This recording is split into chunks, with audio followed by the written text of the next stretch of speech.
Bien, écoutez, on va débuter ce débat puisqu'il est précisément à 10h36. Vous savez, on a des horaires précis à respecter aux insulaires. Hein. On est comme à la SNCF, mais nous, au moins, on respecte les horaires. Bon, bref, un débat consacré à la mobilité sur les îles, quels enjeux, quelles solutions. C'est la deuxième conférence débat de ces insulaires. Et ben moi je vais laisser la parole à Anthony Masto de France 3, qui est rédacteur-chef de France 3 Bretagne. Donc je vous laisse la parole. Merci beaucoup.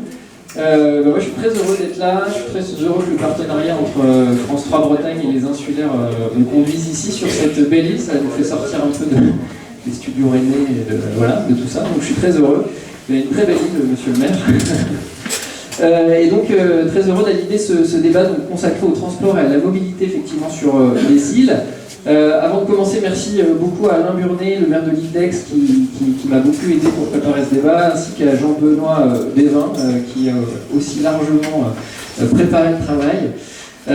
Donc voilà, sur ce débat, alors, le transport et la mobilité sur les îles, c'est un véritable enjeu pour de nombreuses îles du Ponant, voiture, pas voiture, comment gérer la cohabitation des touristes et la nécessité d'assurer une vie économique sur l'île, comment ne pas dégrader l'environnement souvent fragile des îles avec des transports, comment s'organiser aussi dans ces déplacements quand on habite sur une île, bref. Beaucoup de questions se posent, beaucoup de questions se posent aux habitants des îles, beaucoup de questions se posent aussi aux élus qui administrent ces îles. On va aborder tout ça. Avant de commencer, je vous propose juste de faire un petit tour de table des différents intervenants de ce débat. Guy Cabioc, donc, qui nous reçoit, merci beaucoup, maire de l'île de Bas, bien connu ici. Antoine Tarteau, qui est entrepreneur à Bréa. Gilles Sahin, qui est député LREM du Morbihan. Du Modem. Pardon, je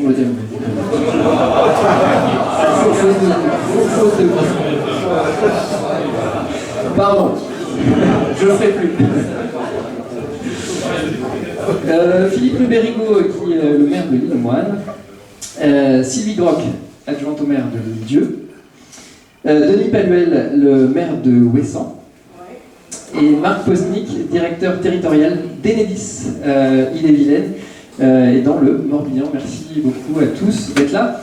Alors, pour commencer ce débat, je propose de passer la parole à l'hôte de ces insulaires cette année. Comment ça se passe, les transports sur l'île de Bas? C'est une petite île, on n'est pas très loin du continent. Est-ce qu'on a vraiment besoin finalement de voitures sur cette île? On pense tout de suite à la voiture, mais est-ce qu'on a besoin, a priori, on n'aurait pas besoin de voiture sur notre île? Si, mettez-lui normalement. Il est allumé.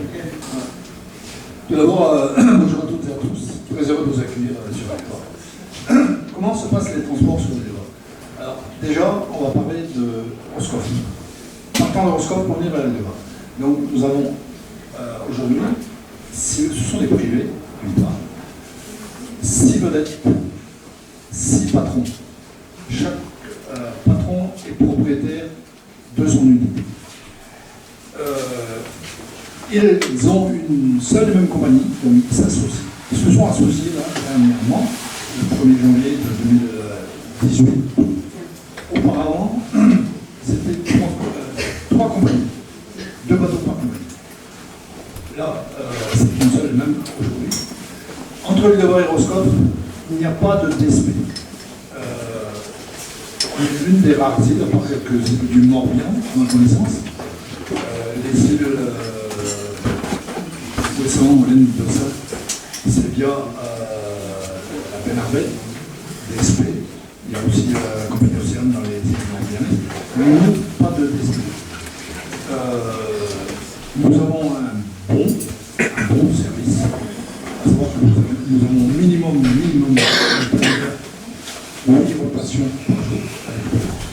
Le premier départ est partant de l'île de Bas. Je tiens à le dire parce que c'est le cas partout. Les bateaux sont basés à l'île de Bas. Donc le premier bateau qui part le matin, c'est 8h moins le quart. 9h, 10h30, 1h moins le quart, 12h45, 14h, 16h, 17h, 18h. Ça, c'est le minimum que nous avons. Après, en période intermédiaire comme là, et ça jusqu'à la pause, nous avons quelques rotations de plus.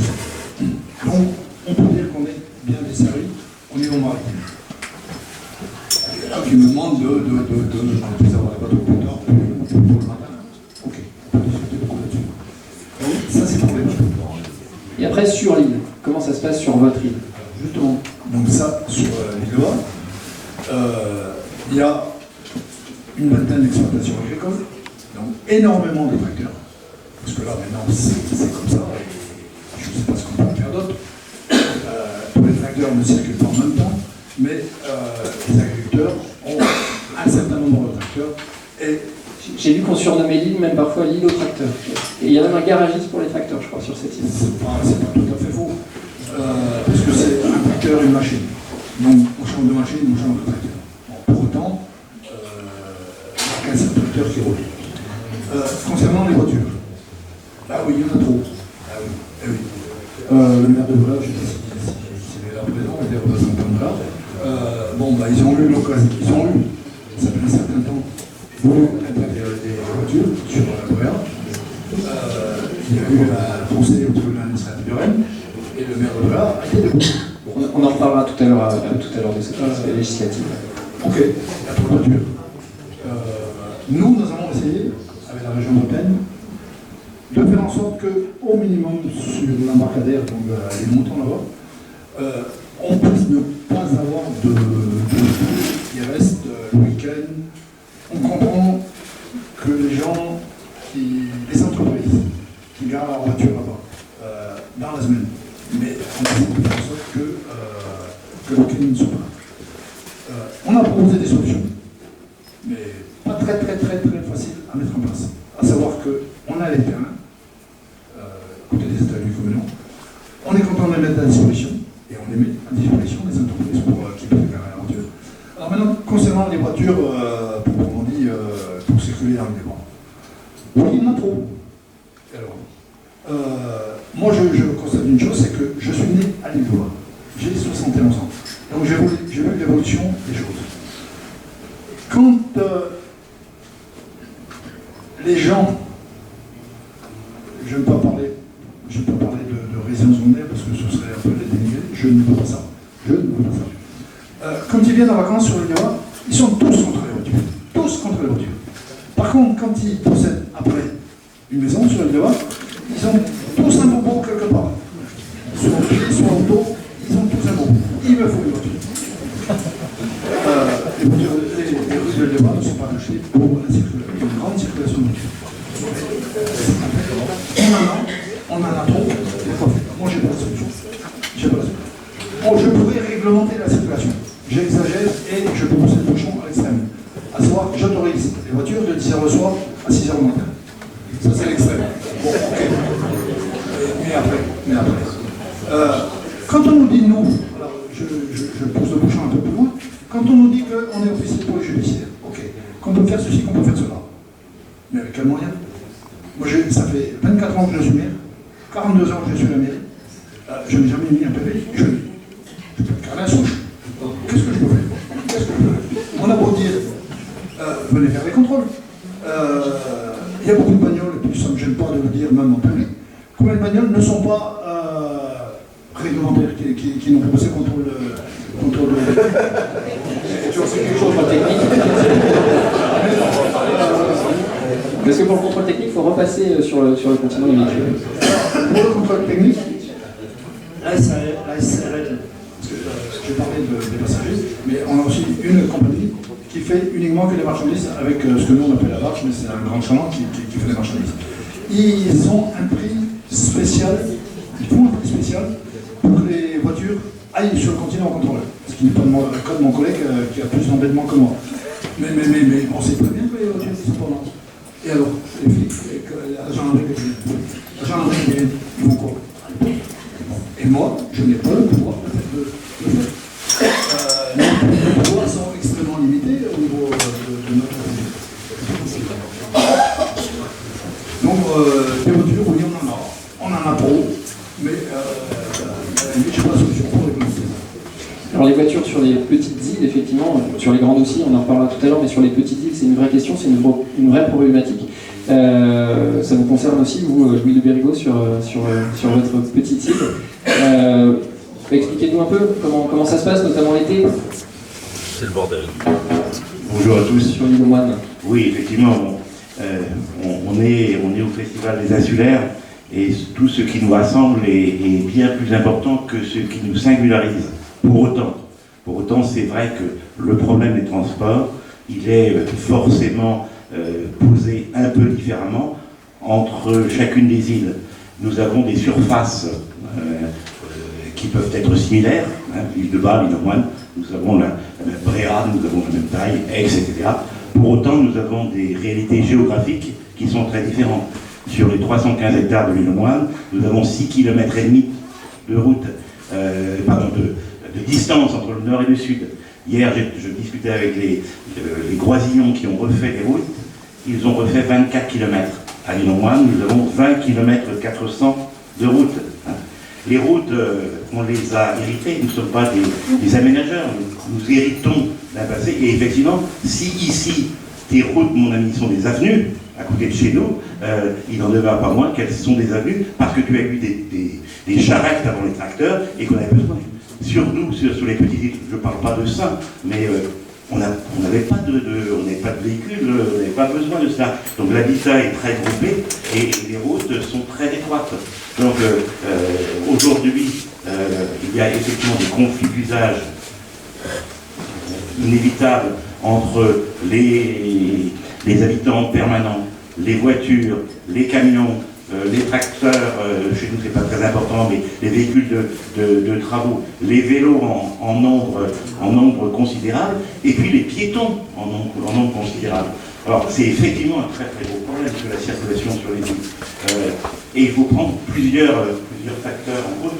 Encore une fois, l'héritage géographique est un élément important.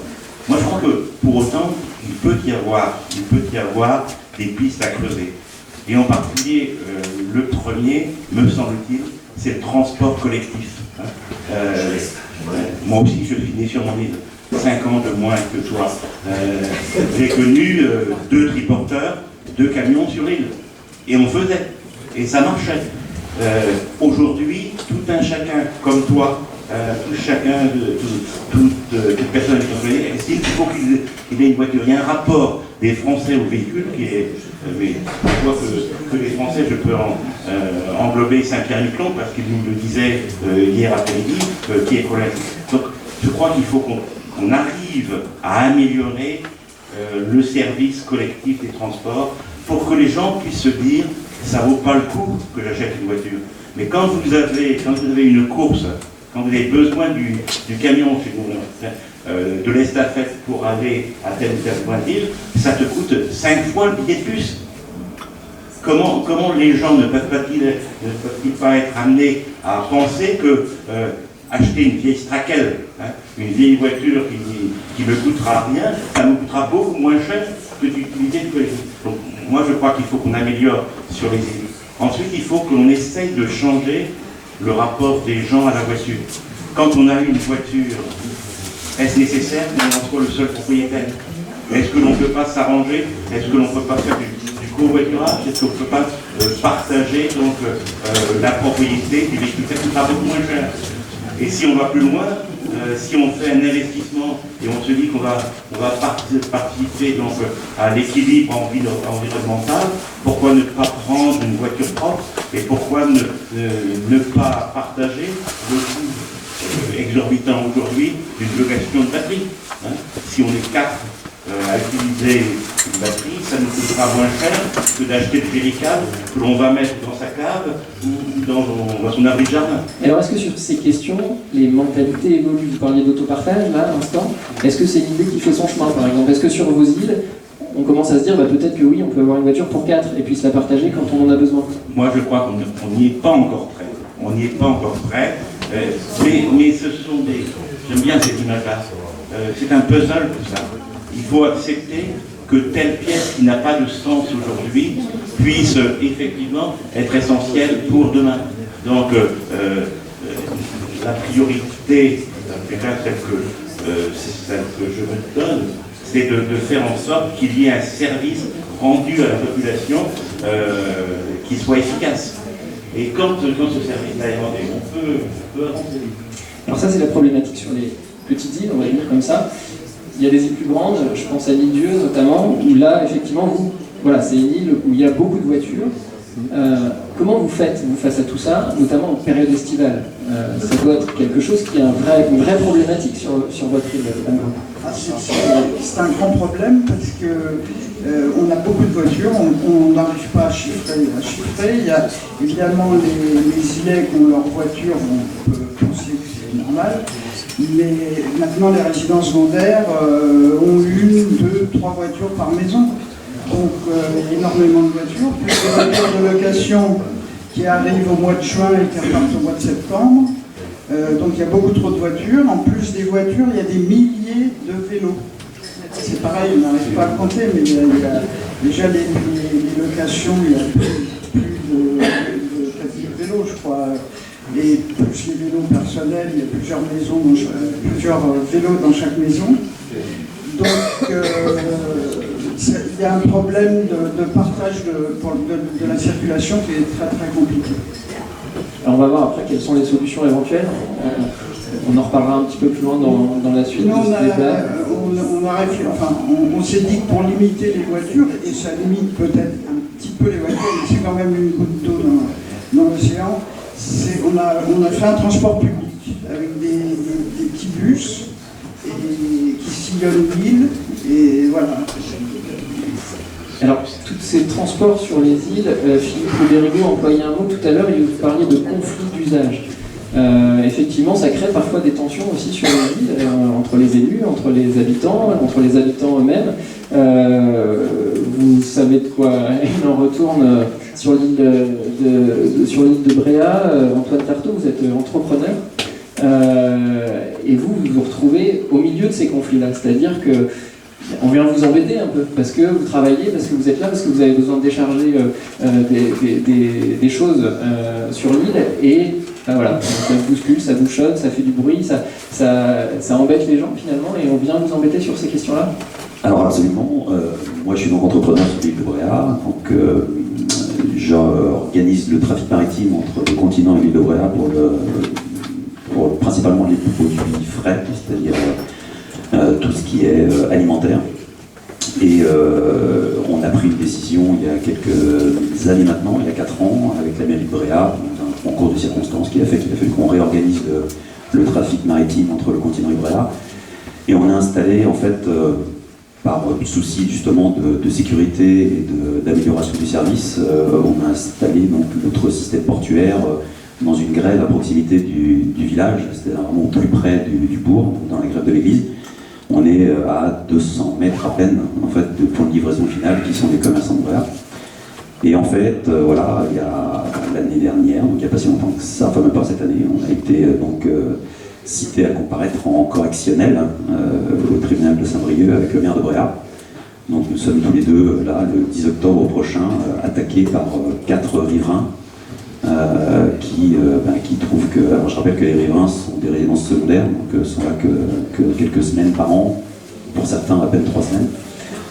Et donc ils nous empêchent et ils veulent absolument interdire la desserte des produits alimentaires dans cette grève, qui est à l'origine d'ailleurs d'une ancienne décharge, parce que c'était un peu l'endroit où les Bréatins depuis toujours mettaient leur gravat de bâtiment. Et donc ça a fait un petit peu polémique forcément, beaucoup de gens nous ont soutenu, le maire de Bréa et moi-même, dans cette lutte en fait un petit peu juridique entre certains riverains et les acteurs économiques de l'île et la municipalité. Donc l'objectif était quand même de séparer un peu le trafic des marchandises avec le trafic touristique. Donc à Bréa, moi je rappelle qu'on n'a pas de voitures, très très peu de voitures. Les seules voitures sont des voitures de service public, c'est-à-dire la mairie de Bréa et les sapeurs-pompiers. Très peu en fait de Bréatins individuels ont des véhicules. En fait, ce sont principalement des entreprises qui ont des tracteurs, et le matériel agricole est privilégié à tout autre type de véhicule à Bréa pour des histoires de circulation, et comme on disait tout à l'heure, la largeur de la voirie, on ne peut pas passer une voiture normale dans les chemins de Bréa. Donc pour pouvoir aller au contact des gens, il faut pouvoir leur apporter les choses au plus près. Je suppose que c'est aussi pour ça que vous avez installé cette... Et en fait, on n'a qu'un seul port, le port Clos, donc, qui est un port départemental, exploité par la CCI des Côtes-d'Armor. Et donc ce port, en fait, on y retrouve donc le trafic des passagers. Donc l'été, on a quand même presque 380 000 personnes qui vivent là, plus le flux des marchandises. Donc très vite, on s'est aperçu de la dangerosité du site. Et donc on a essayé de séparer le flux. Donc on se retrouve là donc au tribunal correctionnel. Alors c'est un peu délicat pour mettre un maire, messieurs les élus, au tribunal correctionnel de Saint-Brieuc, en l'occurrence, pour avoir mis en place un système de transport comme celui-là. Mais le seul argument qu'ont trouvé les avocats de la partie adverse, c'est la partie environnementale. Parce que pour traîner un maire devant des tribunaux correctionnels, à part Balkany, on a la corruption, on a le détournement de biens publics, on a des problèmes de mœurs et le problème environnemental. Et en fait, c'est ce qu'ont trouvé donc, les résidents secondaires pour attaquer leur maire et le traîner dans le tribunal correctionnel en disant qu'il y avait un problème environnemental. Et là, ils se rabattent sur la fameuse Natura 2000, site classé, etc., qui est une espèce de méandre incroyable où en fait on n'est absolument pas sûr de leur gain de cause. Parmi vous, d'autres élus se sont retrouvés comme ça, parfois attaqués par des habitants de l'île pour ces questions de transport, pour ces questions... Voilà, c'est pas facile pour vous de faire cohabiter une vie économique, forcément des déplacements, peut-être des désagréments pour certains, et puis la tranquillité des habitants des îles. Vous êtes déjà retrouvés, vous, dans ce... Voilà, attaqués par la justice? Pas sur ce contexte-là. Mais je crois, entre nous, je dois être celui qui fréquente le plus souvent les tribunaux. J'ai dû aller, je crois que je vais prendre une chambre presque bientôt à Rennes. Je crois avoir été entre 40 et 50 fois au tribunal, 40 et 50 fois au tribunal administratif. Le Rennes, de Nantes, Conseil d'État. Pas pour les voitures, pour l'urbanisme. C'est affolant, affolant. Et l'argent que ça coûte à la collectivité. Ah oui, ça. Non, j'ai pas de mobilité judiciaire. Non, je prends avec vous, j'ai pas été attaqué là-dessus. Mais voilà, quand j'entendais tout à l'heure Guy parler, il a commencé à embrayer sur les transports maritimes. Je me disais, non, c'est pas le sujet. Mais finalement, il a raison, c'est par là qu'il faut commencer, parce que déjà, il faut distinguer deux sortes d'îles. Il y a des îles qui ont ce qu'on appelle un roulage, où il y a quand même une certaine continuité. La voiture, elle roule dans le bateau et elle continue. Et je pense que là, c'est déjà fondamental, parce que c'est un moyen technique qui permet aux voitures, on peut faire tout ce qu'on veut après, ils ont un moyen technique d'y arriver. Nous, on n'est pas toujours d'accord avec les compagnies peine à peine, mais on est au moins d'accord sur ce point-là, c'est qu'on ne veut pas ce type de bateau.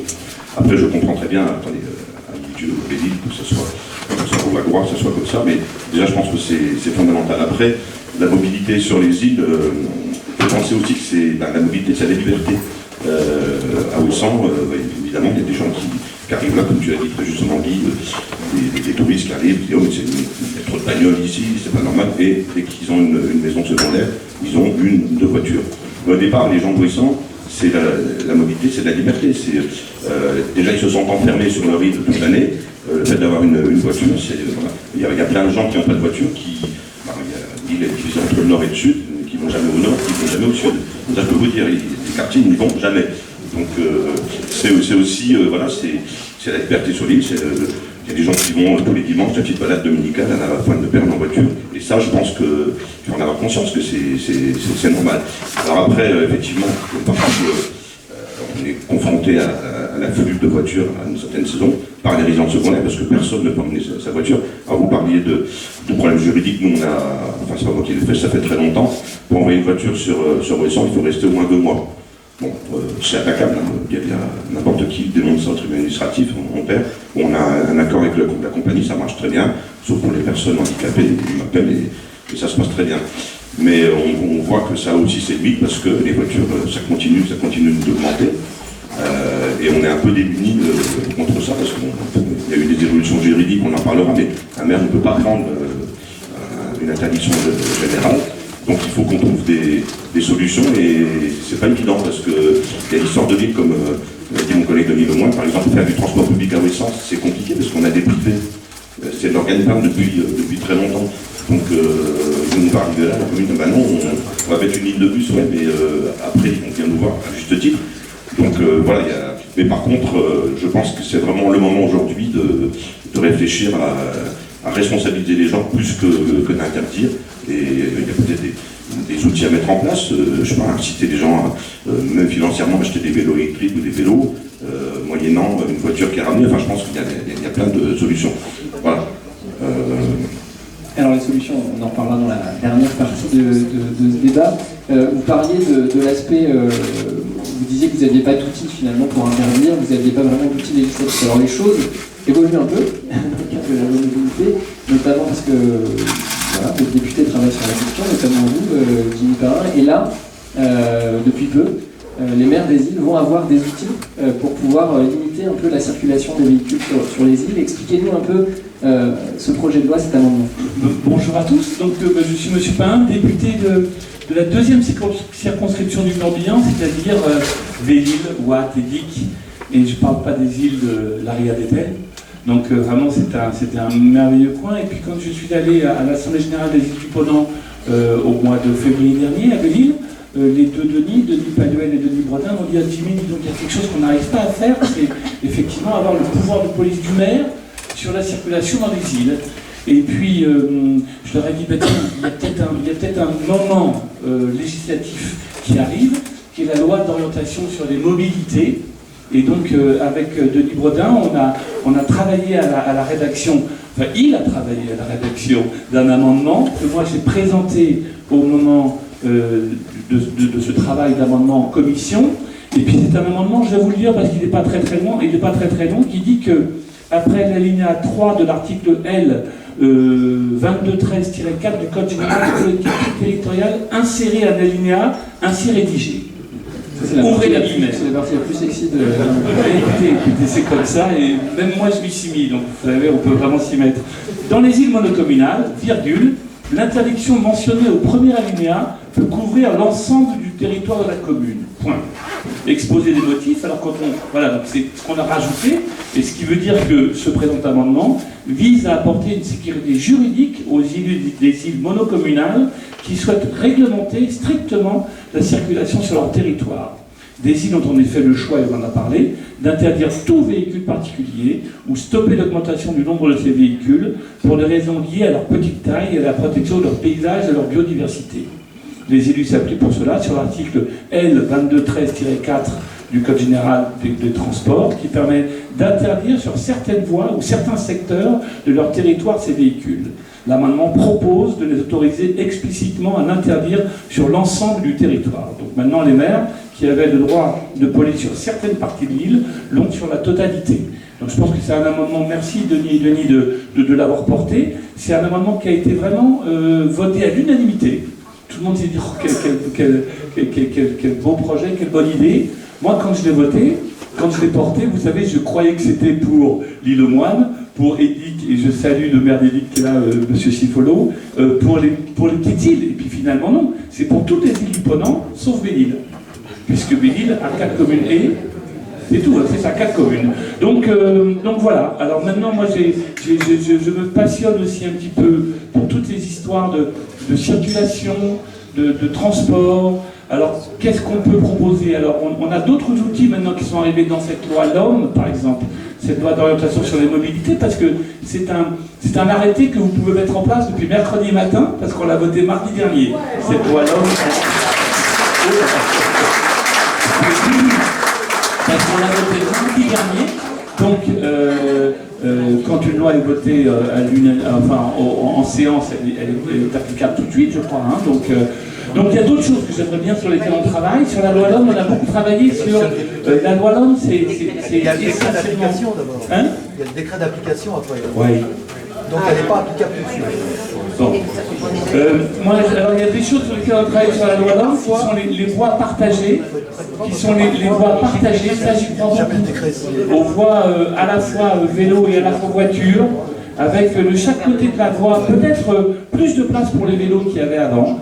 Et avec une voiture qui prend une seule file au milieu de la rue et qui, quand il croise une voiture, le vélo, le piéton est prioritaire.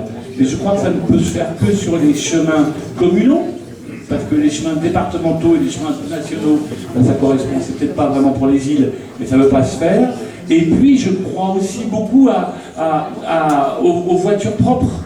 Je pense que là, il y a vraiment quelque chose à faire là-dessus. Je sais qu'à Belle-Île, par exemple, où le prix de l'essence est très cher, hein, je crois que c'est plus de 2 € le litre, le prix d'essence à Belle-Île. Il y a eu, avec Morbihan Énergie, tout un travail de fait sur le véhicule électrique. C'est quand même dommage que ces véhicules électriques, quand ils ne servent plus à la location, sont renvoyés et revendus, je crois, en Allemagne.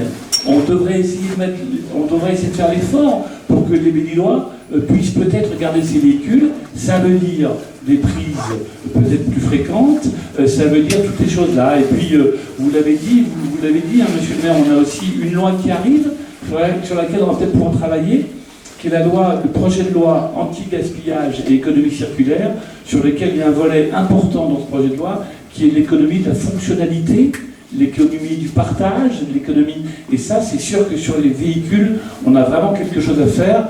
Donc, Denis Bredin, Denis Panuel, on a peut-être encore des abonnements à écrire. Et merci de m'avoir fait porter celui-là. Merci à vous. Alors, monsieur Perrin, vous m'avez fait toute la transition, donc c'est parfait. On va parler effectivement des véhicules électriques qui se développent beaucoup. Avant d'aller sur Belle-Île, on va parler notamment de ce que vous faites sur l'île Dieu. Madame Grand, est-ce que vous êtes vraiment en avance sur ces questions-là? Il y a longtemps que vous réfléchissez à ça sur votre île. Oui. En 2009, on a créé un mouvement qu'on a appelé Lieu 2030, et pour travailler sur la transition énergétique, voir ce qu'on pouvait faire nous pour notre île. Et on a rencontré le commissariat aux énergies alternatives qui nous a beaucoup aidés et qui nous a mis sur la voie des voitures électriques, nous a conseillé d'installer des bornes. Et donc pour cela, il y a ceux qui sont venus au Festival des Insulaires, au premier Festival des Insulaires à l'île-Dieu. Ils ont pu voir des tas de petites voitures électriques. C'était à l'époque des MIA, malheureusement, MIA a fermé ses portes. Et on nous avait prêté 10 MIA. On nous avait prêté aussi des Ion et des C0. La Ion, c'est la petite Peugeot. La C0, c'est la même, mais c'est la petite Citroën. Et puis, on n'avait pas encore de Zoé, mais voilà, on avait ces petites voitures. Et on les avait laissées... D'ailleurs, les maires des îles se sont bien amusés avec les MIA. Et tout le monde pouvait essayer des voitures électriques. On a lancé ce mouvement. On a fait installer avec notre syndicat qui gère les besoins électriques de Vendée, le SIDEF. On a installé des bornes électriques, donc il y en a sur les différents villages. Et puis, le mouvement s'est lancé et maintenant, on arrive à entre 250 et 300 voitures électriques. Et justement, on va continuer sur ce débat-là, mais il faut qu'on ait une équipe de France 3 Pays de la Loire qui est allée il y a quelques mois sur l'île-Dieu et qui a fait un reportage sur cette thématique-là. On va le regarder, ça dure 2 minutes, et puis on continue la discussion. Nous, l'essence, c'est encore plus cher qu'à Belle-Île. C'est ce qui est dit dans le reportage. On le regarde et puis comme ça, ça nous fera une base de discussion pour la suite.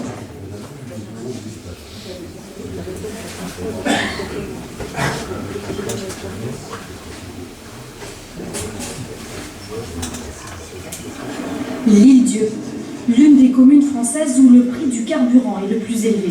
Dans l'unique station-service de l'île, le diesel et l'essence sont environ 50 centimes plus chers que sur le continent. Moi avant je faisais plein, maintenant ça coûte plus 120 €, donc je fais 50 €. Le plein, là, 92 € pour faire 46 litres, donc c'est un peu énorme. Un gazole de plus en plus coûteux, trop cher pour Sylvie. Cette Ilaise a troqué il y a 3 ans son vieux véhicule diesel pour un modèle tout électrique. Et elle ne regrette pas son choix. On devait mettre en moyenne 100 € de gasoil par mois. Donc là, avec moins 1,50 € tous les 3-4 jours, je suis bien loin du compte. Et puis, j'ai le prix de la location de la voiture, 90 € par mois. Donc je pense que l'un dans l'autre, c'est à peu près pareil en fait. Hein. Sauf que là, maintenant, j'ai un véhicule qui ne pollue pas, et puis j'ai un véhicule neuf en bon état.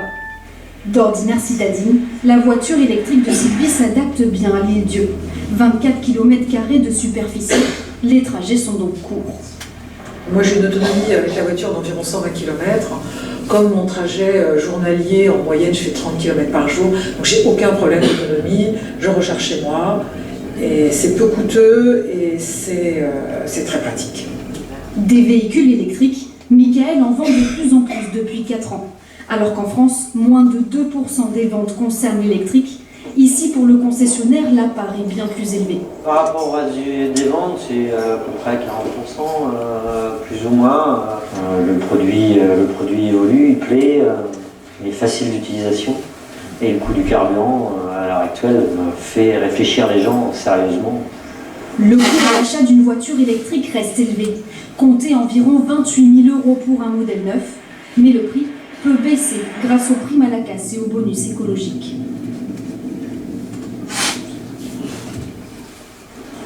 L'Île-Dieu, l'une des communes françaises où le prix du carburant est le plus élevé. On a bien compris, on va mettre en boucle. Voilà, on va rallumer les lumières et puis on va pouvoir effectivement continuer un peu. Alors, Sylvie Groc, donc ce dossier, vous l'électrique, il est porté depuis 2010, 4 bornes en 2011, un groupe de réflexion Île en transition constitué en 2018, et aujourd'hui, à peu près 250 véhicules électriques sur l'île. Ah oui, entre 250 et 300. Bon, Michael nous donne des chiffres. Et il y a aussi des voitures électriques. Ce qu'il faut dire, c'est que la voiture électrique neuve coûte très cher. Et maintenant, on en trouve beaucoup d'occasions. Moi, ça fait 4 ans que j'en ai une. J'ai été 3 ans en location sur une Zoé. Et maintenant, j'ai acheté une voiture. J'ai payé 9 000 €, une voiture qui avait 14 000 km. Donc, c'est pas très cher. Et alors, vu le prix du carburant chez nous, on économise assez vite. Vous êtes relié électriquement au continent sur Pardon ? Vous êtes relié au continent électriquement sur l'Île-Dieu ? Oui. Ouais. Donc vous avez une vraie énergie propre, voilà, vous ne produisez pas, vous n'avez pas de centrale à fioul sur votre île qui fait qu'on produit de l'électricité, comme ça peut être la problématique sur... Le seul problème qu'on a encore, je pense que dans l'avenir ça va se résoudre, c'est qu'on a des difficultés à monter des bornes à charge rapide. Sur l'île d'Ouessant aussi, je crois que vous réfléchissez à cette problématique propre de véhicules électriques. Oui, bien sûr, il réfléchit pas. Il y a quand même 2 freins à Ouessant. Vous avez mentionné le premier, c'est que la voiture électrique aujourd'hui, c'est au bout de la prise, c'est du fioul, donc l'intérêt est quand même très limité, à moins qu'on commence à faire mettre des bornes en photovoltaïque. D'ailleurs, on a mis en service hier la première borne avec du photovoltaïque à Ouessant. Voilà. Mais il y a quand même aussi le coût, parce que c'est vrai qu'on a la chance de ne pas avoir de contrôle technique à Ouessant, donc les voitures vont au sud jusqu'à la Corne. Et il y a un vrai problème de coût, parce que les revenus moyens ils sont bas. Et je pense que alors, il y a le marché de location qui commence à se développer, ça sera une vraie ouverture. Mais aujourd'hui, vu la dimension de notre île, une voiture électrique neuve, c'est trop cher, c'est beaucoup trop cher. J'en ai conscience, hein, et pourtant je suis militant de la voiture électrique. Alors, il y a le côté technique, mais il ne faut pas non plus tomber dans le gadget. Je pense qu'on gagnera le pari que si on profite, en même temps qu'on développe la voiture électrique, des modes de partage ou d'autres choses. C'est vraiment l'occasion. Je pense que ça peut être un levier pour faire réfléchir les gens sur ces questions de mobilité. Et puis voilà, on parlait d'énergie propre, parce que l'idée de tout ça, c'est quand même que vos îles sont fragiles et qu'il faut les protéger, et que forcément les gaz à effet de serre, c'est pas très bon.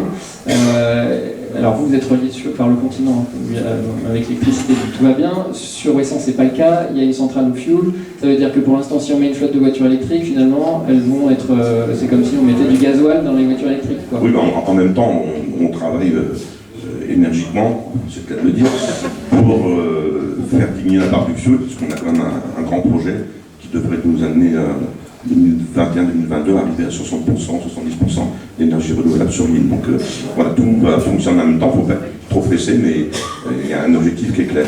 Objectif en partenariat avec EDF avec Akuo Énergie, avec EDF, avec tous les partenaires. Quand on parle de mobilité aussi, je voudrais dire quand même qu'il y a aussi des bateaux qui polluent. Et je pense qu'il est vraiment temps aussi qu'on réfléchisse sur essayer de trouver des bateaux qui fonctionnent avec une énergie propre, plus propre. On va juste peut-être profiter d'en être là dans le débat pour passer la main à M. Hervé, représentant d'EDF, qui est ici avec nous, justement, et qui vous accompagne dans la réflexion sur rendre un peu plus autonome en électricité Ouessant. Peut-être que vous pouvez nous en dire un mot et nous expliquer où en sont tous ces projets qui sont mis en ce moment. Tony Paluel a déjà tout dit. C'est-à-dire qu'il y a effectivement trois îles particulières sur notre territoire breton que sont Ouessant, Saint et Molène, qui ne sont pas raccordés au réseau et donc pour lesquels il y a un projet de transition énergétique qui est porté par les collectivités territoriales, qui est également encadré par la loi de programmation pluriannuelle de l'énergie, qui prévoit 50% au minima d'énergie renouvelable sur l'échéance 2023 et tendre vers 100% sur 2030. Donc Denis l'a dit, sur Ouessant avec Akuo Énergie, avec l'appui du Conseil régional également, il y a un projet qu'on appelle phare autour de l'hydrolienne Sabella, autour du développement d'éolien, autour du développement de photovoltaïque qui se déploie. Et effectivement, les échéances sont celles qu'a donné Denis. Sur l'île de Saint, nous sommes aujourd'hui avec Dominique Salvert, que je salue, sur un projet de transition énergétique porté par la collectivité territoriale avec déjà beaucoup de développement de panneaux solaires. Un projet d'éolienne qui devrait nous permettre là aussi d'arriver vers 60% d'énergie renouvelable dès que l'éolienne sera en service, ce qui risque de prendre un petit peu de temps, y compris dans la dimension administrative et juridique, pour le dire politiquement. Et puis sur Molène, je ne sais pas si j'ai vu Daniel tout à l'heure, avec Daniel Masson, pareil, on a un développement de photovoltaïque. Et puis on accompagne tout cela avec du stockage. Le stockage d'électricité est mis en place sur Ouessant et sur Saint, va l'être cette année sur Molène, et un système de gestion de l'énergie encore plus performant, puisqu'il a été travaillé spécialement pour ces trois îles par la direction de la recherche EDF, déployé déjà sur Ouessant et Saint, et Molène cette année, donc il va nous permettre de gérer l'intermittence lorsqu'il y a du soleil, lorsqu'il n'y a plus de soleil, lorsqu'il y a du vent, lorsqu'il n'y a pas de vent. À ma foi, le stockage prend le relais et permet de gérer tout cela. Donc effectivement, le développement du véhicule, tant qu'on n'a pas développé concrètement les énergies renouvelables, ça n'a pas de sens. Ça n'a pas de sens. Pour autant, il existe comme à Ouessant des solutions avec des bornes avec du solaire. C'est pas toujours simple à gérer. Et puis après, sur les autres îles, ce sont nos camarades d'Enedis qui gèrent la dimension du réseau et qui pilotent tout cela. Et ils sont plus à même de le dire que moi. Exactement, avec effectivement des beaux projets aussi. Et justement, on peut peut-être en parler un petit peu. Ouais. Une seconde, si vous me permettez. Je pense que là, on dérape un petit peu. C'est deux débats. C'est la voiture, pour moi qu'elle soit électrique ou diesel, c'est la voiture. Bon, on est tous conscients que le diesel pollue ou l'essence, ça pollue. Le problème, ce sont les voitures. Et les voitures, il n'y a pas que les voitures. Évidemment, on en a très peu de voitures électriques. Ma connaissance, il y en a deux. Une qui est mise à disposition de la collectivité et une autre voiture électrique en particulier. Mais le problème, c'est aussi visuel des voitures sur le pont, entre autres. Moi, une voiture, c'est une voiture. Évidemment, si elle peut être électrique, elle est propre, c'est mieux. Mais le débat, c'est les voitures. Et les voitures, on en a trop. Alors, exactement, on va d'ailleurs en parler un petit peu après. On va juste finir sur l'aspect électrique. Parce que sur les grandes îles, en fait, en plus la problématique n'est vraiment pas la même sur les grandes îles où on est obligé de circuler, d'avoir des voitures, et sur les petites îles où effectivement la question se pose peut-être plus de faire différemment. Sur les grandes îles, il y a effectivement des projets, vous parliez d'Enedis, et chez Enedis, Marc Posnick, vous travaillez pour aider les îles à réfléchir à une façon propre d'accompagner le développement de l'électrique. Tout à fait, en fait, ça fait aussi une partie un peu de synthèse de ce qu'on a vu précédemment, puisqu'on parle beaucoup d'autopartage, je dirais de voitures en libre service, on parle aussi d'environnement et de respect de l'environnement. Et en fait, le projet qui est né à Belle-Île, il réunit en fait ces deux notions. C'est-à-dire qu'en fait, c'est la mise en place d'une petite flotte en autopartage. Donc c'est un projet, alors je suis là en tant qu'Enedis, mais c'est Renault, la communauté de communes de Belle-Île, le syndicat d'énergie, les Cars Bleus, qui portons en fait l'ensemble de ce projet. Donc alors qu'est-ce qu'il y a dans ce projet d'autopartage sur Belle-Île? En fait, il y a d'abord une flotte qui est à disposition, et avec beaucoup de simplicité, puisque pour j'irais louer une voiture en autopartage, c'est simplement le smartphone, on repère où est la voiture, on va la chercher, c'est le smartphone qui est en fait la clé de la voiture, et puis on peut prendre cette voiture électrique. Mais il faut aller aussi un petit peu plus loin. On a mis des bornes communicantes, et ces bornes communicantes, si on parle un petit peu d'énergie renouvelable, il faut lier aussi la recharge de la voiture, à la production d'énergie renouvelable. Donc c'est aussi cet écosystème qu'on est en train d'inventer, sur Belle-Île, c'est-à-dire favoriser la recharge quand on a du photovoltaïque. Alors ça passera sans doute aussi par des batteries stationnaires qu'on mettra en place, sur l'île, puisqu'en fait l'énergie renouvelable est intermittente, par définition, donc il faut pouvoir la stocker et ensuite pouvoir recharger les voitures quand on a besoin. Donc c'est tout ce système.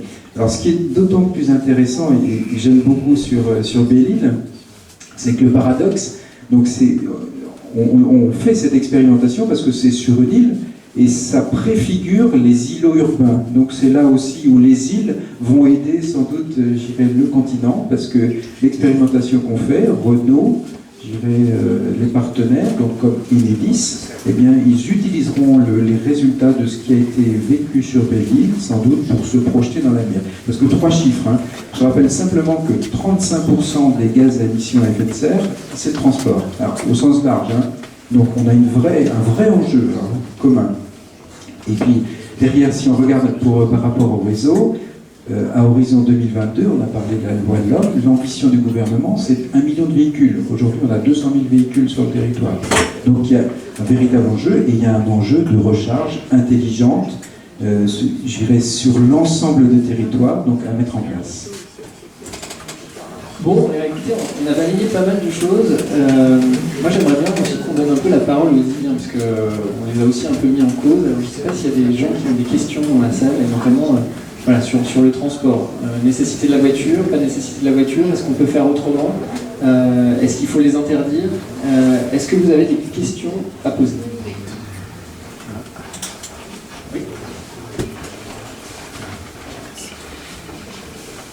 Bonjour, Martine Baron, sur l'île de Groix. Alors nous, ce qu'on a vécu cet été, ça correspond au témoignage qui a été fait par Belle-Île dans la presse avec des débordements au niveau de la grande circulation, vélo, piétons, voitures, etc. Et alors ça pourra être résolu, on aura donc une piste cyclable. Est-ce que ce sera partagé ou pas avec des voitures, je ne sais pas, ça atténuera les problèmes. Mais en attendant, on a un souci pour y remédier, on essaierait de développer le service de transport local. Et nous, on va plutôt en marche arrière, avec la perte de lignes régulières, c'est plutôt vers un service de transport à la demande. Et la complexité, c'est que... alors, il faut savoir que sur Groix, nous dépendons de la communauté d'agglo du Pays de Lorient, donc il y a toute une coordination à mettre en place, parce que la compétence est dans leur domaine, à Lorient Agglo. Et la difficulté, voilà, c'est pas une question, c'est un témoignage. Est-ce qu'il y a peut-être une question au niveau de la gestion, je sais pas, des textes de loi pour sauvegarder un minimum de transport local sur les îles? Votre question, c'est ça, c'est comment maintenir du transport public sur une île. Parce que sur les ailes de saison... Et un service public de qualité, un transport public de qualité. Sachant que on a aussi, comme la plupart des autres îles ici présentes, différents flux selon la saison. Et donc, comme on a tendance à partir vers ce qu'ils appellent le TAD, transport à la demande, après, je vais vous épargner les détails, mais la notion de convention entre les institutions et les entreprises exploitantes font que ça va en régression. Et enfin, voilà. Après, c'est trop complexe, mais il y a une vraie question là-dessus pour... J'imagine que cette problématique se pose aussi sur l'île Dieu. Peut-être si vous avez une grande île et la problématique des transports publics, des transports en commun, c'est quelque chose qui doit effectivement revenir assez souvent. Comment vous faites, vous, concrètement, pour assurer un service public de qualité pour que chacun soit bien desservi? Alors nous, on a un transport public, mais en saison, c'est-à-dire de Pâques jusqu'au mois de novembre, jusqu'après les vacances de novembre.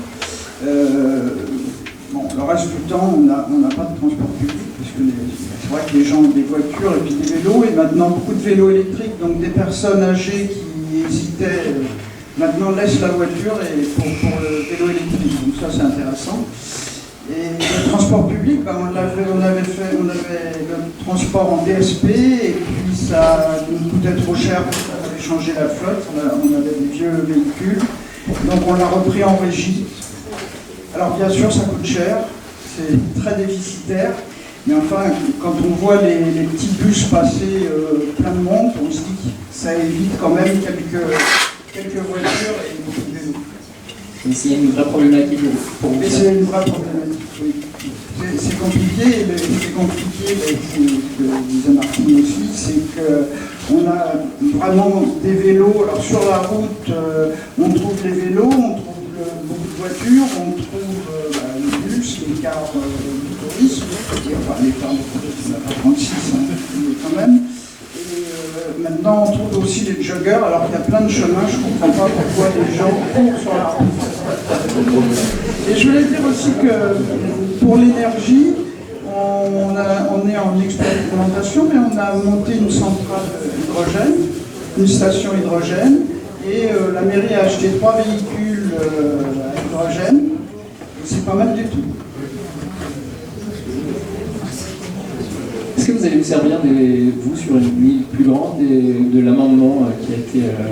Écoutez, moi je vais communiquer ça à monsieur le maire dans quelques minutes, parce que je trouve ça très intéressant, parce qu'on est toujours bloqué, on nous dit mais vous n'avez pas le droit de faire ceci, vous n'avez pas le droit de faire cela, peut-être que ça ne peut nous servir à éviter que les voitures du continent viennent, parce que ça aussi c'est un souci. Il y a quelques années, on avait demandé à ce que le transport maritime pour les voitures n'étant pas lèse soit bien augmenté. Alors en effet, la régie a bien augmenté, nous c'est une régie départementale, la régie a bien augmenté les transports, mais les garages de l'autre côté ont augmenté leur prix.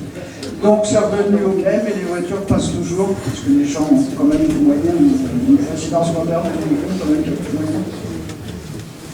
D'autres questions? Oui, je découvrais déjà toute petite île, 4,5 km sur 3, donc pas beaucoup de routes, mais encore des secteurs qui ne sont absolument pas desservis par le petit bus privé. Et je voulais savoir si les élus avaient un moyen quelconque pour demander aux privés qui exercent sur leur île d'aller dans tous les coins de l'île, parce que c'est un des facteurs qui fait que certains habitants vont avoir 1, 2, 3, 4 voitures dans un quartier qui est excentré. Nous, c'est une île qui a une forme d'étoile, et je dois dire que les 4 branches de l'étoile ne sont pas desservies. Et donc ça, c'est une première question. Deuxième, c'est la constatation. Dans un des coins, on a une voiture partagée à 4, ça marche très bien, et on ne l'utilise que pour tirer des remorques quand il faut emmener les déchets ou tout ce qu'on doit amener à la déchetterie, parce que là, la petite carrière ne suffit pas, bien souvent. Mais sur le problème de comment imposer à un privé de rendre un service, y compris de tracter des remorques chargées, ça peut solutionner les problèmes. Peut-être que Philippe Berriot voulait répondre. Je voulais dire d'abord que l'île d'Arles avait beaucoup de chance, parce qu'elle a un circuit. Et je reviens à ce que je disais tout à l'heure, la géographie de l'île est déterminante pour l'organisation des transports. Sur l'île d'Arles, vous avez depuis de nombreuses années un circuit, certes il ne va pas partout, mais il tourne autour de l'île. Nous, le véhicule, il est forcé de reprendre la même route pour revenir. Donc, quant à la réglementation d'une entreprise privée, malheureusement, ça dépasse nos compétences. Après, donc, avoir la concertation et puis rechercher des idées originales. Pourquoi? Parce que à terme, je pense que si nous arrivions à avoir un service public plus efficace qu'aujourd'hui, probablement que nous serions aussi confrontés à ces situations de gens qui se trouvent hors du circuit normal. Mais là, sur l'île d'Ar, il y a aussi quand même quelque chose de très intéressant que nous envions, à savoir donc la participation de la collectivité, de l'EPCI, donc au financement du transport de l'ITAR. Donc il n'y a aucune raison que ça ne s'étende pas. Antoine Tarteau aussi. Moi, je voulais intervenir aussi sur peut-être l'amendement et le futur projet de loi. Donc nous, sur Bréa, très clairement, on n'a pas de véhicule, donc les particuliers n'ont pas de véhicule, c'est strictement interdit, et la mairie, depuis longue date, fait pression par tous les moyens pour éviter que ça arrive. Et c'est vrai que là-dessus, on est très préservé, et Dieu merci. En revanche, c'est sûr que l'arrivée des vélos électriques a bouleversé complètement la mobilité des insulaires, et en particulier à Bréa. En effet, comme vous disiez, des personnes âgées qui avaient plutôt des problèmes de mobilité se sont vues pousser des ailes, des pédales. Et donc c'est vrai que ça a énormément amélioré, donc c'est vrai que la possibilité de développer tous ces types de transports sont évidemment bénéfiques. Et évidemment, nous à Bréa, où les particuliers, contrairement à vous, n'ont pas de véhicules, il y a des systèmes qui se sont mis en place naturellement, c'est-à-dire qu'en effet, des entreprises privées sur du transport, on parlait des déchets, des choses comme ça, donc ça s'est mis en place très rapidement. Et puis, on a un petit taxi, donc un petit train, qui est un service à l'année, qui a été mis en place d'ailleurs, une sorte de DSP avec la commune de Bréa, qui est un service qui est indispensable au bon fonctionnement, et là où, quelque part, dans vos îles, vous allez peut-être amener à diminuer le nombre de véhicules pour les particuliers, il faut évidemment aussi proposer des solutions alternatives, parce que nous, le problème qu'on a encore à Bréa et qu'il faut qu'on règle avec le plan local de santé ou d'autres projets de ce type, c'est les personnes handicapées, les personnes vieillissantes. On a tous sur nos îles des personnes qui sont de plus en plus âgées, et donc le transport sur les hôpitaux, la possibilité d'être pris en charge par une ambulance privée à l'arrivée du bateau, le transport même sur les bateaux pour les personnes qui sont alitées ou en fauteuil. Tout ça, c'est des choses auxquelles il faut évidemment penser.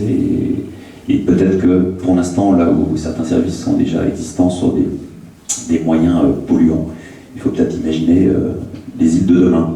Voilà. Vous voulez ajouter quelque chose, monsieur Bézard? Juste ajouter, merci à Jimmy d'avoir soutenu l'amendement, parce que c'est vrai que les moyens dont nous disposons, ils sont quasi nuls. Moi, j'avais seulement envisagé de mettre un sens interdit, parce que ça, j'ai le droit. Donc, je l'aurais mis au port. Mais bon,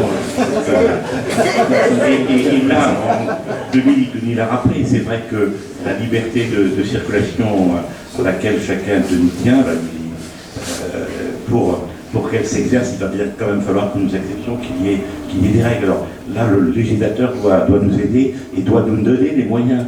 Parce que la loi, c'est une chose, les décrets d'application, c'est mieux, mais si les maires ne disposent pas de la police nécessaire pour appliquer, on aura fait pipi dans un violon. Merci de continuer.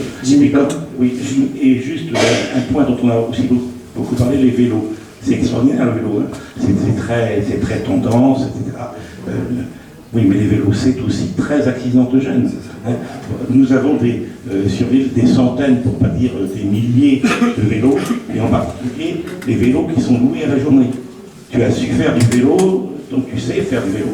Tu reprends un vélo à 40 ans, à 50 ans, tu vas voir ce que ça donne. Nous, les interventions durant l'été des pompiers ont été essentiellement provoquées par des gens qui ont loué des vélos. Nous avons aussi des vélos qui viennent du continent. Mais les gens qui viennent avec leur vélo du continent, ils savent faire du vélo. Ils repartent le soir avec leur vélo. Ça nous emmerde, mais ils partent le soir avec le vélo. Ceux qui sont sur place, qui louent des vélos, parfois le vélo reste toujours chez nous, mais le loueur part encadré par le pompier. Oui, juste, moi j'avais, dans cette même loi, il y avait eu un amendement qui avait été posé pour qu'on ait de la place dans les trains et dans les trains et dans les cars pour les vélos. Et moi, je me suis dit, en fait, c'est pas tellement aux îles que j'avais pensé surtout au Transrap de Lorient, vous savez, qui est très efficace, en me disant, bah, tiens, est-ce qu'on pourrait pas proposer un amendement aussi pour qu'il y ait de la place réservée pour les vélos dans les nouveaux bateaux en construction, parce que, et en fait, cet amendement-là n'est pas passé. Donc vous voyez, je n'arrive pas à tout passer. Cet amendement-là n'est pas passé, et ça me permet de rebondir aussi un petit peu sur le transport maritime, qui vous l'avez dit, Denis, tout à l'heure, qui est très polluant. Donc il faut vraiment que nos prochains navires à passagers soient sur des modes de consommation très novateurs. Et c'est maintenant qu'il faut y penser. Est-ce qu'il y a d'autres questions dans la salle? Ah, pardon.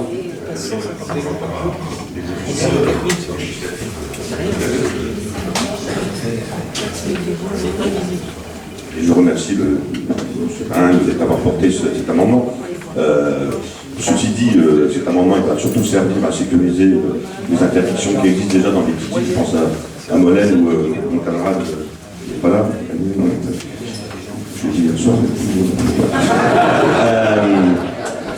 Où il a un cas concret, parce qu'à Molène, seuls les professionnels ont le droit d'avoir un véhicule et un résident secondaire, à prime, en l'occurrence un véhicule électrique, et Daniel veut lui interdire, et l'autre il va certainement, enfin je ne sais pas s'il va porter prêt, donc je pense que ça peut clairement l'aider. Après, je prends l'exemple de Wesson, moi je veux bien faire des arrêtés d'interdiction, pour que moi j'ai le droit de circuler, mais pas les autres. Ben oui, on est tous, on est les premiers à râler, quand on arrive au bout, on ne peut pas se garer. Voilà, donc je pense que ça ne suffira pas. L'évolution est très utile, et encore une fois, même merci. Mais il y a vraiment un travail de chacun d'entre nous qu'on doit faire, on n'y échappera pas. Je crois qu'il faut vraiment qu'on s'y mette tous, parce que, par exemple, on met une pression à Ouessant, c'est un petit peu le jour, un entonnoir, des tremblements, on dit qu'il faut faire des parkings. Je suis désolé, je ne fais pas de parking. Parce que si on fait des parkings, voilà, on donne des solutions. Il faut qu'il y ait des embouteillages, etc. J'ai envie de dire, tant mieux. Parce que les gens, un jour, ils vont dire, peut-être que je ne suis pas obligé de rentrer, me garer en face du tabac pour aller acheter mon paquet de cigarettes. Voilà. Je parle sous le contrôle d'un conseil municipal qui va m'enlever le.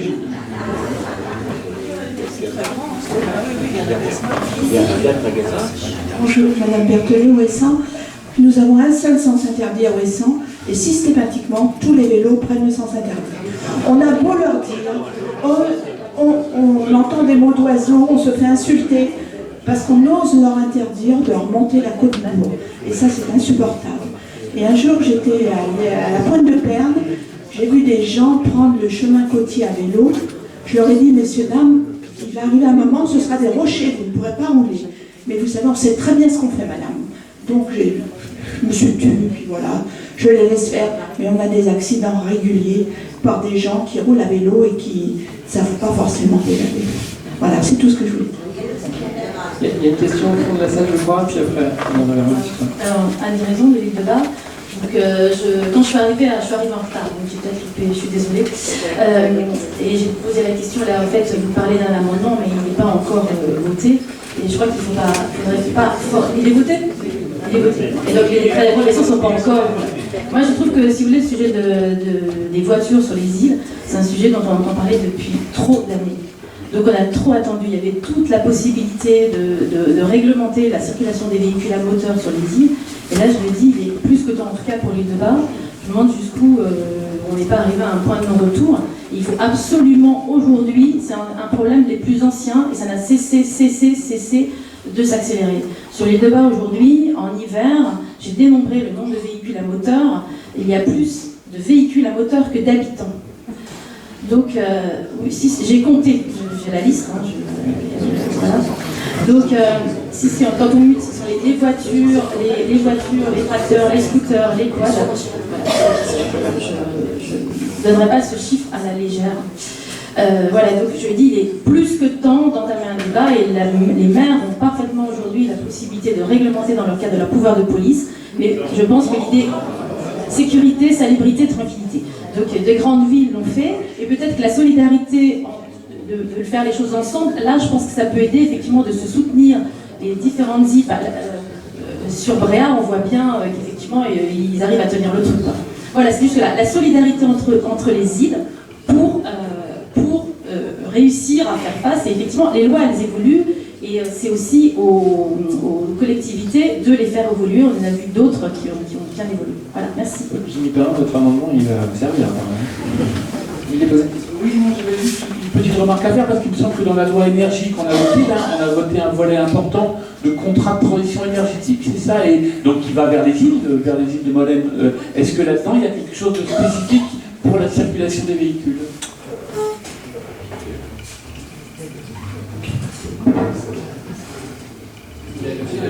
Il est allumé. Oui, donc, je vais parler fort. Alors, les contrats de transition énergétique, on a été la salle, c'est. Ah, le 3, mais toi, t'es pas dedans. Oui. 3, il a été hier. En fait, c'est un cadre juridique qui permet d'organiser tout ce qui est transition énergétique. Il n'y a pas spécifiquement, que je sache, on peut y mettre de la mobilité vertueuse dedans. Voilà, c'est juste un cadre. Et effectivement, on va le faire. Vraiment. Monsieur, vous avez une question, je crois. Oui, une précision plus qu'une question. Jean-Luc Lepage, Bréa. Il se trouve que l'arrêté que nous avions pris à Bréa à la fin des années 90 a été transmis à Guy Cabioche, le maire de l'île de Bas, et le préfet du Finistère, lui, l'avait refusé, alors que le préfet des Côtes d'Armor l'avait accepté. Donc l'amendement de M. Pain va être d'une utilité formidable pour nous, pour pérenniser la sécurité juridique sur le long terme de ces interdictions. Monsieur Cabioche, oui. Il faut qu'on donne l'amendement. On marche pas.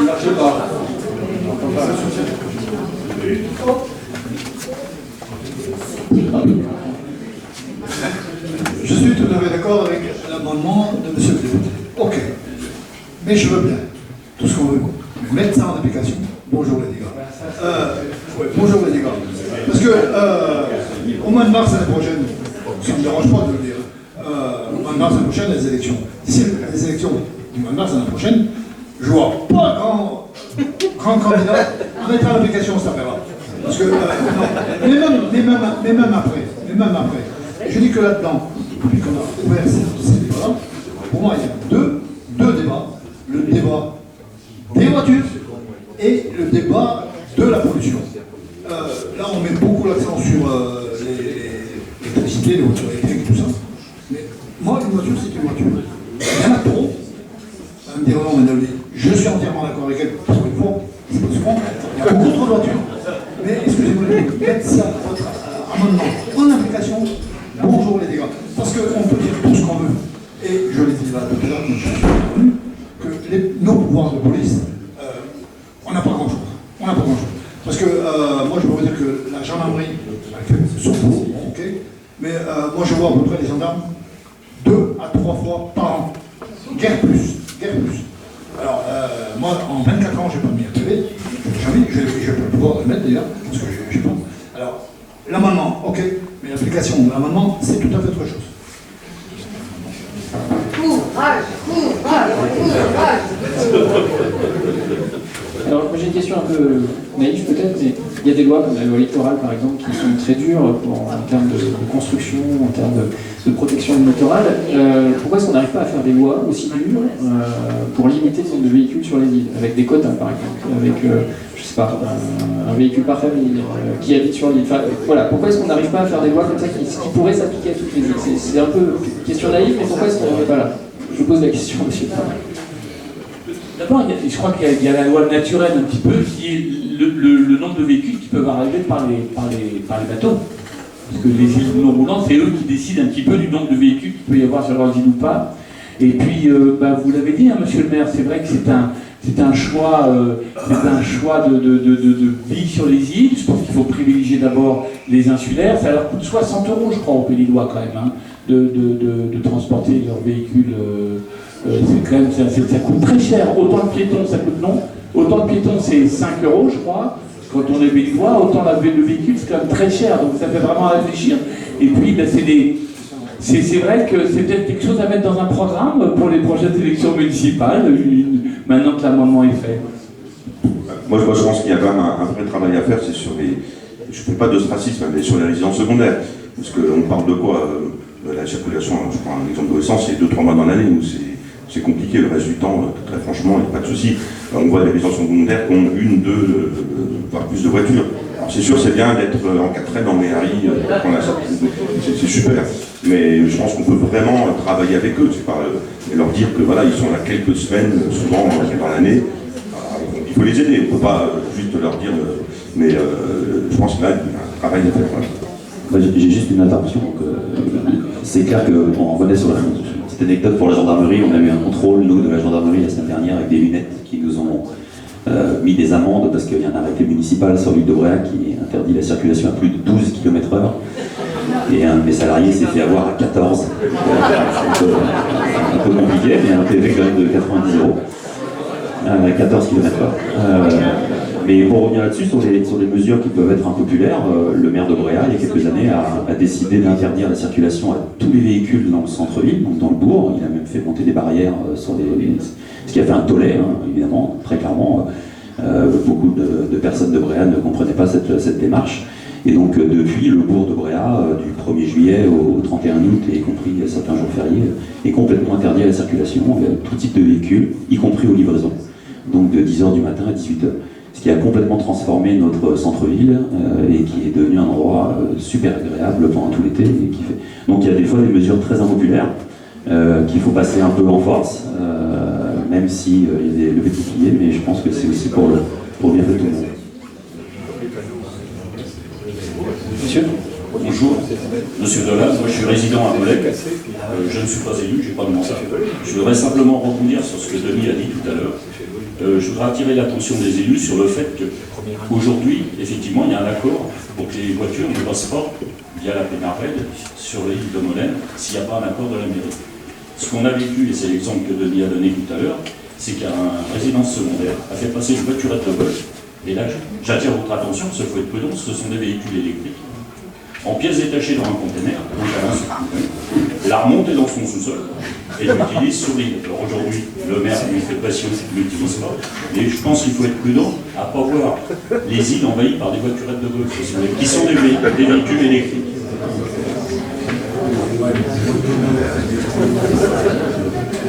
Vous avez d'autres questions ? Non mais, messieurs, dames, pour Jean Ars, et dans les problèmes de déplacement sur les îles, il ne faut pas oublier les piétons. C'est un énorme problème, on n'en parle pas. C'est un problème parce qu'ils sont nombreux, hein, en juillet et août, ce sont des pleines routes de piétons. C'est ennuyeux parce qu'ils sont totalement indisciplinables, arrogants.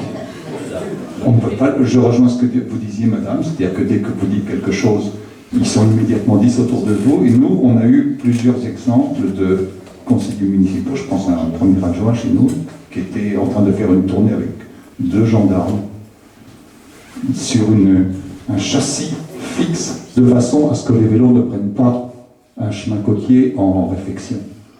Et est arrivé un groupe de cyclistes, une quinzaine de messieurs. Et donc, qui ont pris le vélo sur la main, ils ont passé les chassés, je ne sais pas comment on dit le truc. Et notre adjoint s'est tourné vers les gendarmes, dit « Les gendarmes, cette réponse extraordinaire, ils sont un peu trop nombreux. » On a eu aussi des piétons qui ont entouré des gendarmes, c'est-à-dire qu'immédiatement, on se met à... personne ne peut imaginer un gendarme mettre la main sur son arme quand on a des touristes autour de soi. C'est-à-dire qu'il y a un véritable problème de police, un véritable problème d'incivilité, un véritable problème de piétons, un véritable problème de cyclistes qui sont complètement incontrôlables. Alors arrêtons de parler des voitures, parce que le problème des voitures, c'en est un, mais je pense qu'on en viendra à bout. Celui des piétons, ce sera difficile.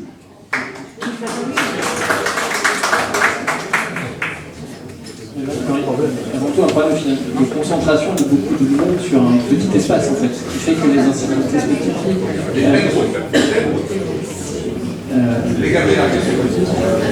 Vous êtes quelque part victime de la beauté de vos îles, mais effectivement, c'est un problème.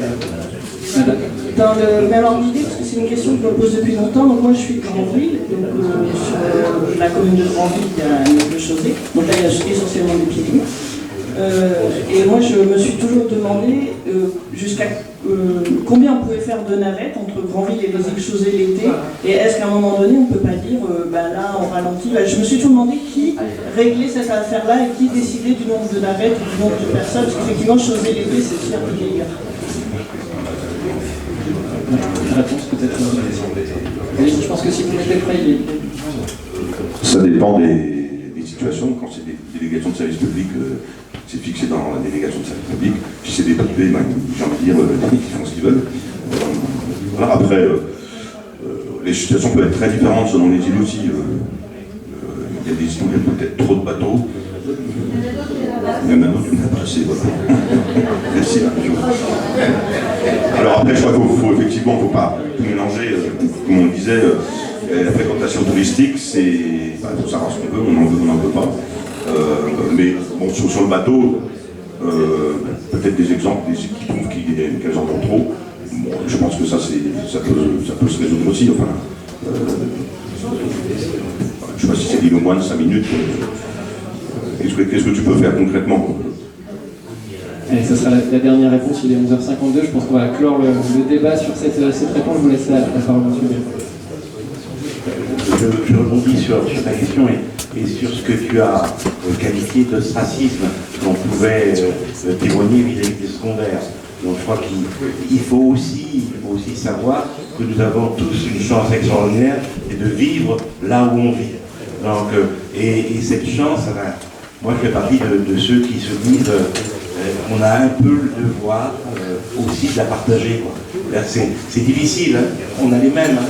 On a ces gens en grand nombre, etc.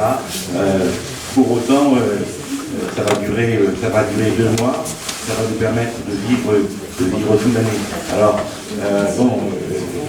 c'est un mal, mais c'est peut-être nécessaire de savoir comment à l'intérieur de cela ne pas encourager des comportements déviants. Et pour moi, le comportement déviant, c'est celui qui réclame une voiture alors que réellement il n'en a pas besoin.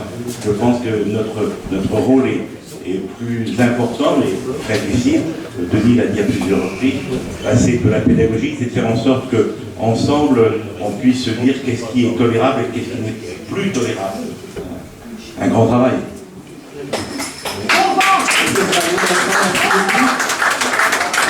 Pour la qualité de vos interventions les uns et les autres. Merci à vous. C'est un bon débat et il y a encore beaucoup de choses à dire et à faire, j'ai l'impression. Bon courage à vous. Cet après-midi, un autre débat à 15h qui sera consacré aux actifs sur les îles. Comment est-ce qu'on les attire, comment on leur permet de rester. Voilà. Rendez-vous à 15h pour ceux que ça intéresse. Bon appétit, d'ici là, merci à vous.